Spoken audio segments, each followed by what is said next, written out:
Aš turėčiau 2 klausimus. Vieną premjerą, kitą žemės ūkio ministrui.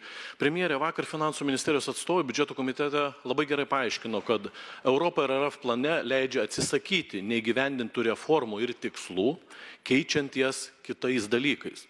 Tai kodėl jūs neleidot finansų ministerijai atsisakyti konservatorių mokesčių reformos, kuri yra įdėta į RRF planą, ir tada atsisakius šito dalyko paruošti neskubant socialdemokratų mokesčio reformą, ramę, gerą, gražią, o ne konservatorių.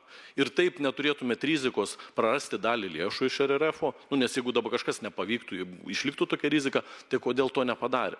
Ir antras klausimas žemės ūkio ministrui. Ministras tikrai žino, žemdirbiai dabar ir per frakcijas eina dėl visko, dėl mokesčių, kai jie pamatė, kad juridiniam asmenim mokestinė našta didės tik 1%, o individualiai veiklai nuo 15 iki 32, tai jie turėjo vieną prašymą padaryti vokišką variantą ūkininko įstatyme. Ką tai reiškia, kad ūkininkas galėtų lengvai pereiti į juridinį asmenį? Kada? Ačiū kolega už klausimą.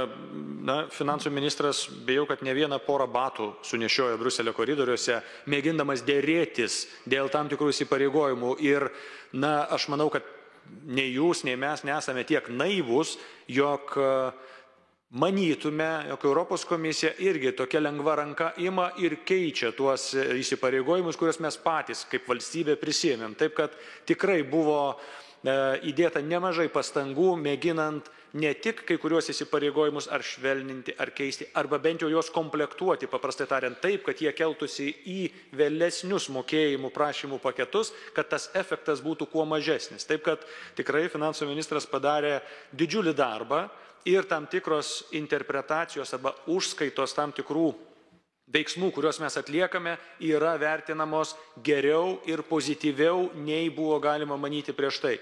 Taip, kad tikrai nesutinku, jog nebuvo pamėginta sulygti tam tikrų dalykų, bet tai, ką mes jau turime, yra geriau negu ką turėjome ir todėl judame su tais pasiūlymais šiandien jau iš vyriausybės atėjome į Seimą, tame tarpe ir su mokesčių pakeitimais. Ačiū. Žemės ūkio ministras. Taip, tai ačiū už klausimą, tikrai geras klausimas, nes ūkininkas, vykdydamas savo veiklą, ūkininkaudamas, tai yra kur kas panašesnis į gamybinę įmonę, nei dirbantis, sakykime, kitoj srity, ten advokatų ar notarų. Ir taip, mokestinė našta yra didelė, jūs dar nepaminėjot sodros mokesčių plus 19, tai praktiškai beveik pusę uždirbamo